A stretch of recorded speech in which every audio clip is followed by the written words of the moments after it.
Hi everyone, welcome to the African Dominican Show. It's your girl Valentina, nicknamed the African Dominican. And no, I am not Dominican, I'm African with an interest in Dominican Republic and all things African diaspora.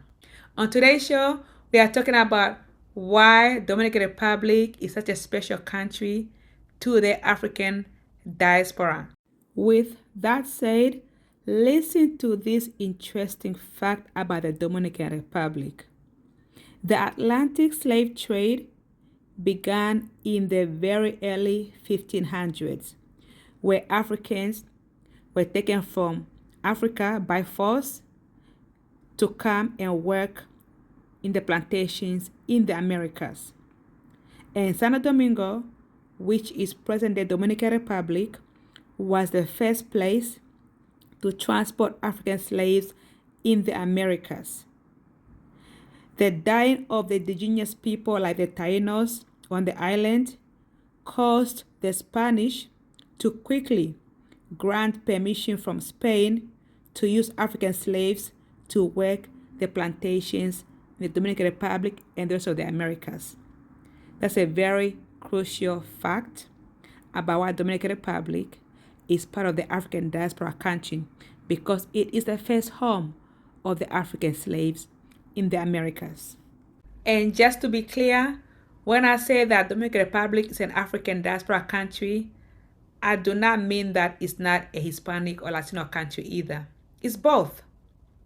So there's nothing wrong with saying it's an African diaspora country when you're talking about African side of it. It is an African diaspora country.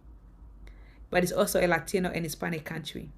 Dominicans are made up of African heritage, Taino heritage, and European heritage. So there are three mixes.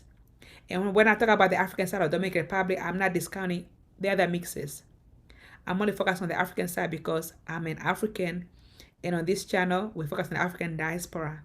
Because I've seen many comments of people saying, oh, you are just talking about Africa. Yes, I am. I'm African.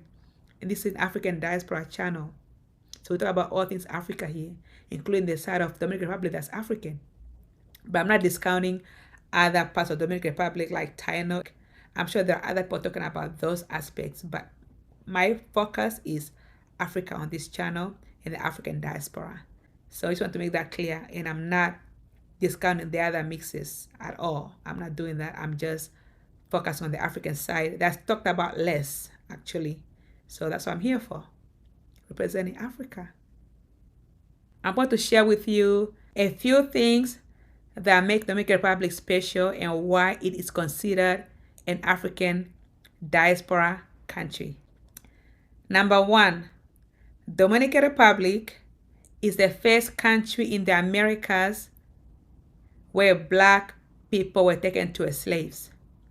So Dominican Republic is the first home of Black people in the Americas.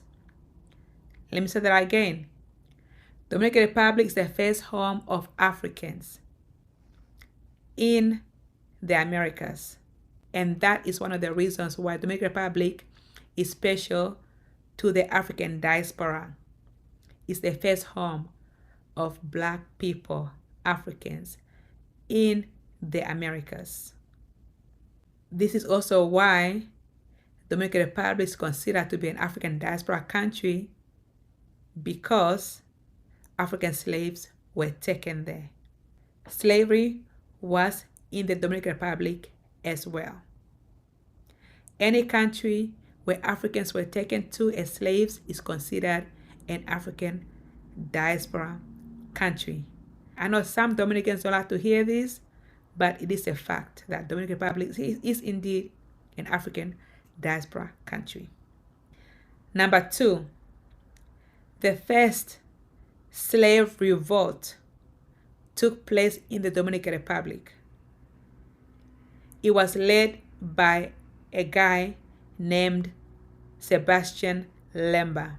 If you're Dominican, did you know this? This is Sebastian Lemba, and his story is out of this world. He was a rebel slave leader in Santo Domingo, which is now present-day Dominican Republic. Historians believe that he was born any time between 1504 and 1505, but in 1525 he was captured, enslaved, and brought to the island of Hispaniola. The primary reason Sebastian Lemba was brought to Hispaniola was to work the sugarcane fields, one of the most back-breaking jobs an enslaved person could have. And in 1532, Sebastian Lemba and his men were fed up. So Sebastian Lemba and his men started a rebellion, and this wasn't just a small rebellion. It's believed that over 400 men took part in this. And for 15 years, they waged a guerrilla-style warfare against the Spanish, raiding their towns, pillaging their villages, and even ending the lives of people that tried to get them. But in 1547, Sebastian Lemba's life came to an end. Historians are still unsure how it happened. Some say that he died in a failed raid, some people say that he was captured and then executed, and some historians still believe that the exact whereabouts of his remains are still a mystery. He was an African, and he led the first slave revolt in all of the Americas. That is huge. When you get a chance to go to Dominican Republic, go and check out his statue.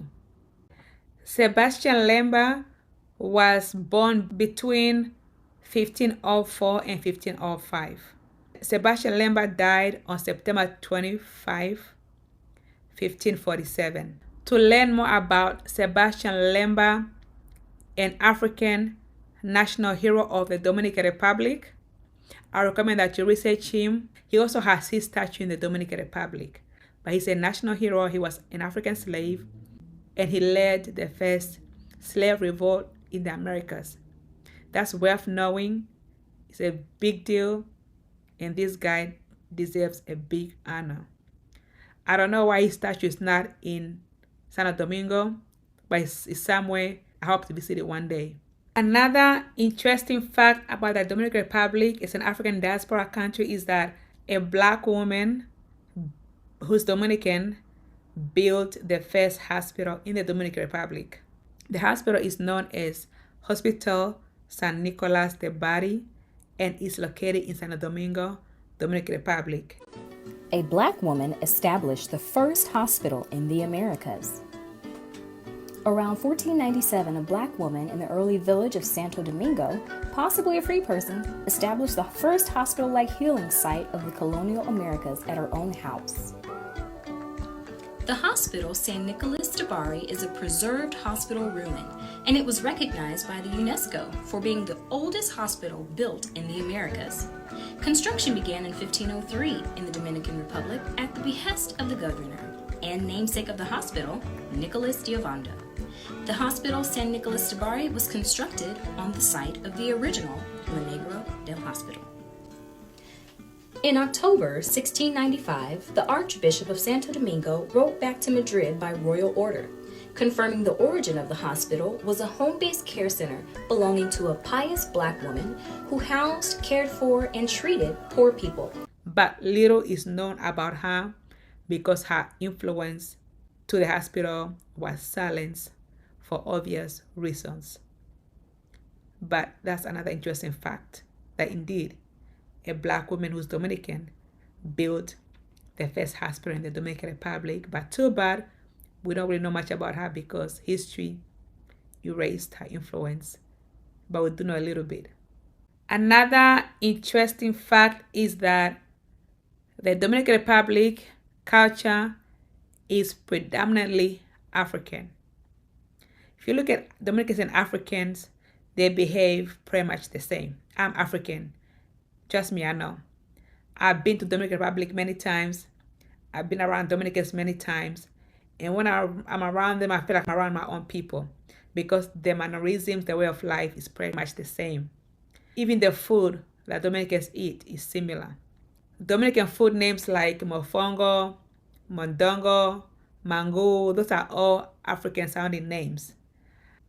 So the food already speaks for itself. Those are all African sounding names. Again, I know because I'm African. Some Dominicans will argue with me about this, but I'm African. I've been to Africa. I've been to the Dominican Republic.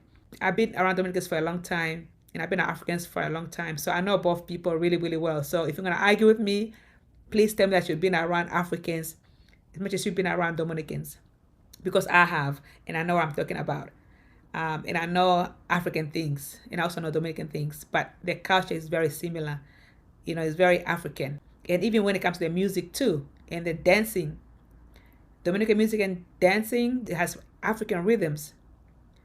You cannot deny it. The rhythm is African. Again, that's part of the African influence in the Dominican Republic that many try to deny, but you cannot deny. It's very visible, it's very obvious. These are just some of the interesting facts about Dominican Republic that point to Africa's influence in the country.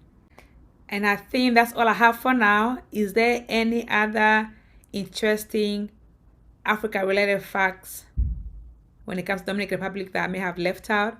If you know of any, please leave your comments below and let us know what other African diaspora things are prevalent in Dominican Republic. I would love to hear from you. And also let me know what you think about this video. Do you agree that Dominican Republic is an African diaspora country? If you agree, what do you agree? If you don't agree, what do you disagree? Thank you so much for watching. Again, this is Valentina, nicknamed the African Dominican. And like I said before, I'm not Dominican. I'm African from Angola and Namibia. But I was nicknamed African Dominican by an Afro-Latino because I'm African and I love Dominican culture, which is African culture. Okay? Thank you so much for watching, and I'll see you in the next video. Please do not forget to like, share, and subscribe, and tell all your friends about the lovely African Dominican out here representing Africa in Dominican Republic. All right? Again, thank you for watching. See you in the next video. Bye.